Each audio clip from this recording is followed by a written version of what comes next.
வீட்டில் ஃப்ரிட்ஜ் இருந்தாலும் ஃப்ரிட்ஜே யூஸ் பண்ணாமல் இருக்கிற என்ன மாதிரி நல்ல உள்ளங்கள் பார்த்துட்டு இருந்தீங்கன்னா மறக்காமல் கமெண்ட் பாக்ஸில் கமெண்ட் பண்ணுங்கள். ஏன்னா நானும் உங்களை மாதிரி தான் வீட்டில் வந்து ஃப்ரிட்ஜ் 6 வருஷமாக இருந்தாலும் நான் அதை யூஸ் பண்ணுறதே இல்லை. காய்கறி பழம் எல்லாமே இந்த மாதிரி ட்ரே போட்டு வெளியவே வச்சுருவேன்.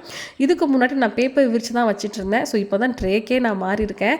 ஏன் அப்படின்னா எனக்கு இந்த மாதிரி ஃப்ரிட்ஜில் வந்து ப்ரிசர்வ் பண்ணி வச்சு சாப்பிட்றது சுத்தமாக பிடிக்காது. எந்த ஒரு சாப்பாடு பொருளையும் நான் இது வரைக்கும் ஃப்ரிட்ஜில் வச்சு சூடு பண்ணியோ இல்லை ஃப்ரிட்ஜில் வச்சு அடுத்த நாள் எடுத்தோ நான் சாப்பிட்டதே கிடையாது. அது உடம்புக்கு ஹெல்த் கிடையவே கிடையாது. அதே மாதிரி தான் இப்போ விளையிற இந்த காய்கறி எல்லாமே நிறையா மருந்து அது இதுன்னு போட்டிருப்பாங்க.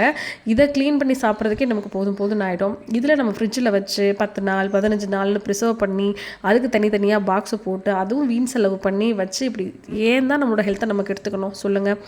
3 days 4 daysக்கு நடுவில் ஃப்ரெஷ்ஷாக காய்கறி வாங்கினோமா, நல்லா அலசணுமா, இந்த மாதிரி உலர்த்தி போட்டோமா, சமைச்சு சாப்பிட்டோமான்னு இருங்க. தயவு செஞ்சு சொல்கிறேன், சமைச்ச எந்த ஒரு பொருளையும் ஃப்ரிட்ஜுக்குள்ளே வைக்காதீங்க. காய்கறி ஃப்ரூட்ஸ் எதையும் வைக்காதீங்க.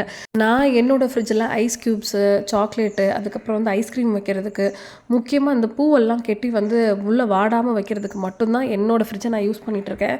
எனக்கு தெரிஞ்சு இதுக்கு எல்லாருமே சின்னதாக வந்து மினி ஃப்ரிட்ஜ் இருக்கும்ல, அது வாங்கி வச்சு யூஸ் பண்ணாலே நமக்கு போதுமானது.